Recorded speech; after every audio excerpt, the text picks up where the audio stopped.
Russia Ukraine যুদ্ধের মধ্যস্থতায় ব্যস্ত মার্কিন প্রেসিডেন্ট ডোনাল্ড ট্রাম্প বিশ্বের সামনে তিনি নিজেকে শান্তির দূত হিসেবে তুলে ধরতে চান। সাম্প্রতিক এক বৈঠকে ট্রাম্প দাবি করেছেন তিনি 6টি যুদ্ধ বন্ধ করেছেন, অবশ্য পরে আবার বলেন 7টি যুদ্ধ বন্ধ করেছেন।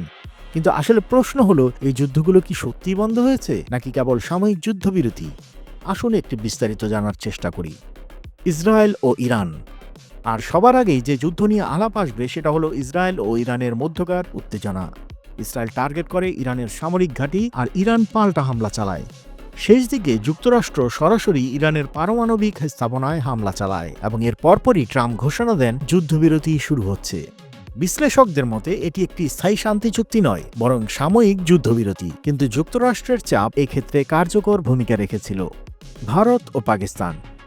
ভারত ও পাকিস্তানের মধ্যকার উত্তেজনা হতে পারে দ্বিতীয় কেস স্টাডি। কাশ্মীরে সন্ত্রাসী হামলার পর দুই দেশের মধ্যে সীমান্তে সংঘর্ষ শুরু হয়। মাত্র 4 দিনের গোলাগুলির পর ট্রাম্প ঘোষণা দেন ভারত ও পাকিস্তান সম্পূর্ণ ও তাৎক্ষণিক যুদ্ধবিরতিতে সম্মত হয়েছে। পাকিস্তান ধন্যবাদ জানালেও ভারত যুক্তরাষ্ট্রের ভূমিকা অস্বীকার করে। দিল্লি বলে এটি আসলে দুই দেশের বিদ্যমান সামরিক চ্যানেলের মাধ্যমেই সমাধান হয়েছে। তাহলে প্রশ্ন থেকে যায়, ট্রাম্পের কৃতিত্ব কতটুকু? রুয়ান্ডা ও কঙ্গো। তৃতীয় কেস স্টাডি হিসেবে চলুন জানার চেষ্টা করি রুয়ান্ডা ও ডেমোক্রেটিক রিপাবলিক অব কঙ্গোর উত্তেজনা নিয়ে। M23 বিদ্রোহী গোষ্ঠীর কারণে এই দুই দেশে উত্তেজনা বাড়ে। যুক্তরাষ্ট্রের মধ্যস্থতায় ওয়াশিংটনে একটি শান্তি চুক্তি হয়, কিন্তু যুদ্ধবিরতির পরও উভয় দেশ একে অপরের বিরুদ্ধে লঙ্ঘনের অভিযোগ তোলে। আন্তর্জাতিক বিশ্লেষকদের মতে এখানে যুদ্ধ পুরোপুরি থেমে যায়নি। থাইল্যান্ড ও কম্বোডিয়া। চতুর্থ কেস স্টাডি হিসেবে দেখা যেতে পারে থাইল্যান্ড ও কম্বোডিয়ার সীমান্ত সংঘর্ষ। এই দুই দেশের সীমান্ত সংঘর্ষ মাত্র কয়েকদিন স্থায়ী হয়। ট্রাম্প ফোনে দুই দেশের নেতাদের চাপ দেন বলে দাবি করেন নিজেই। শেষ পর্যন্ত যুদ্ধবিরতি হয়। তবে এখানে বড় প্রশ্ন হলো, সাময়িক গুলি বিনিময় কি সত্যিই যুদ্ধ ছিল নাকি সীমান্তে স্বল্পমেয়াদী সংঘাত? আর্মেনিয়া ও আজারবাইজান। আর্মেনিয়া ও আজারবাইজানের মাঝে সংঘাত হতে পারে পঞ্চম কেস স্টাডি।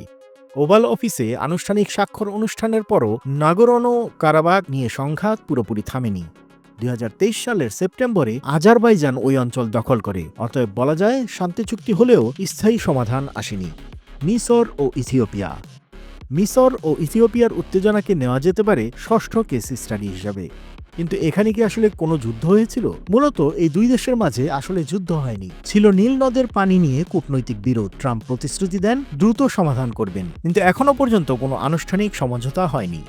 সার্বিয়া ও কসোভো। সর্বশেষ বলা যেতে পারে সার্বিয়া ও কসোভোর উত্তেজনা নিয়ে। ডোনাল্ড ট্রাম্প দাবি করেন তিনি এই দুই দেশের মধ্যে বড় যুদ্ধ ঠেকিয়ে দিয়েছেন। বাস্তবে এই দুইটি দেশ তখন যুদ্ধরতই ছিল না, যদিও 2020 সালে ট্রাম্পের উপস্থিতিতে অর্থনৈতিক স্বাভাবিকীকরণ চুক্তি হয়েছিল। সব মিলিয়ে দেখা যায় ডোনাল্ড ট্রাম্পের দাবি অনুযায়ী তিনি 6 এবং তর্ক সাপেক্ষে 7টি যুদ্ধ বন্ধ করেছেন। কিন্তু বাস্তবতা হলো বেশিরভাগ ক্ষেত্রেই এগুলো ছিল স্বল্পমেয়াদী যুদ্ধবিরতি বা সংঘাতের সাময়িক সমাধান। কিছু ক্ষেত্রে যুক্তরাষ্ট্রের ভূমিকা গুরুত্বপূর্ণ ছিল, তবে স্থায়ী শান্তি আসেনি। তবুও ট্রাম্প তার রাজনৈতিক ইমেজে শান্তির দূত চরিত্রটি ফুটিয়ে তুলতে সফল হয়েছেন। এখন প্রশ্ন হলো, রাশিয়া ইউক্রেন যুদ্ধে তিনি কি একইভাবে মধ্যস্থতা করতে পারবেন নাকি এখানেও যুদ্ধবিরতি হবে সাময়িক?